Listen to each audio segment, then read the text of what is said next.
Nos problématiques sur le traitement des eaux viennent du traitement des eaux de rejet, où on avait quelques soucis, et aussi sur la Legionella, où on avait la présence de flore interférentes et des présences de Legionella pour des traitements qui n'étaient pas tout à fait correctement réalisés. On est passé à l'utilisation de biocides oxydants, mais on a eu un nouveau souci au niveau de la station des rejets avec des substances dangereuses dans l'eau, notamment l'apparition de chloroforme. L'avantage du traitement Amoeba, c'est de ne plus utiliser d'extrait de javel biocide oxydant sur un circuit. Avantage sécurité pour les opérateurs qui n'ont plus à manipuler les produits dangereux, donc limiter le port des EPI. Et avantage secondaire, diminution du chloroforme dans le rejet de la station de traitement des effluents. Deuxième aspect, c'est que j'ai demandé à l'agence de l'eau pour pouvoir continuer le traitement jusqu'en décembre.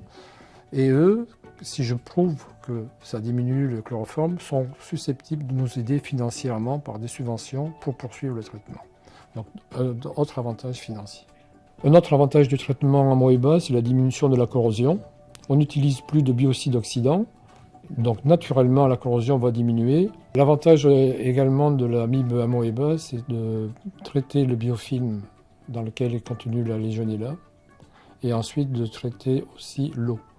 L'inconvénient avec le biocide, c'est qu'on traite que l'eau et le biofilm n'est pratiquement pas attaqué. Là, le traitement Amoeba est associé actuellement au traitement avec Aquaprox, ce qui a imposé chez nous d'arrêter le traitement avec le concurrent d'Aquaprox. La mise en place du système avec l'amibe Amoeba n'a pas nécessité d'investissement supplémentaire. L'impact financier du traitement Amoeba va se situer au niveau des redevances de pollution qu'on paye aux agences de l'eau. La réglementation européenne et française du coup évoluant, on va avoir des taxes qui vont être posées sur ces substances dangereuses dans l'eau, notamment pour le chloroforme amardique. Donc diminution du chloroforme, donc diminution de la redevance. Au bout de 15 jours à 3 semaines du traitement, je me suis rendu compte qu'on n'avait pas de dérive et puis c'est poursuivi. Au bout de 4 mois, on est toujours dans les mêmes conditions. Si j'ai le choix entre deux techniques de traitement, un traitement biocide au javel ou traitement Amoeba, je recommande Amoeba.